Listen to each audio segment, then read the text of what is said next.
L'appel à l'ignorance est ce sophisme par lequel une personne vous affirme qu'une chose est vraie parce que vous n'arrivez pas à prouver le contraire.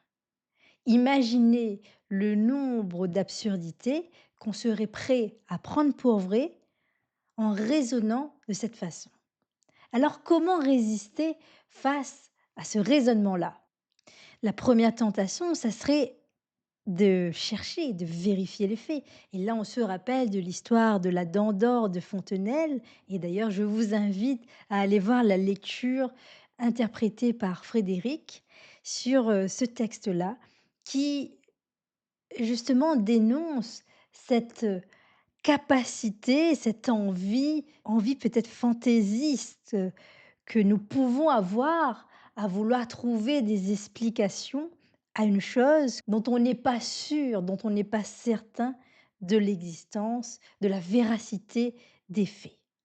Et au moment d'envisager les hypothèses, il y a également dans notre boîte à outils le rasoir d'Occam qui, qui est l'idée de privilégier parmi ces hypothèses l'explication la moins coûteuse du point de vue logique. Pour illustrer cela, j'aimerais vous parler d'une histoire pédagogique qui vient de Carrie Poppy, extrait d'un talk, d'un TEDx, et qui propose une approche scientifique du paranormal. Alors voici les faits.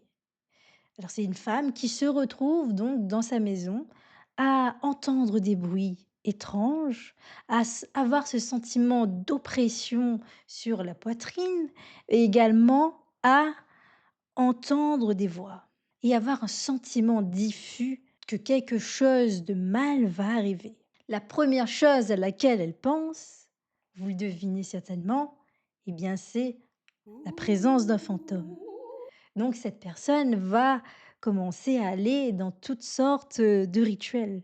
Donc il y a de la sauge, il y a plusieurs recours et bien sûr, ça ne fonctionne pas et puis les symptômes continuent et même ils s'amplifient.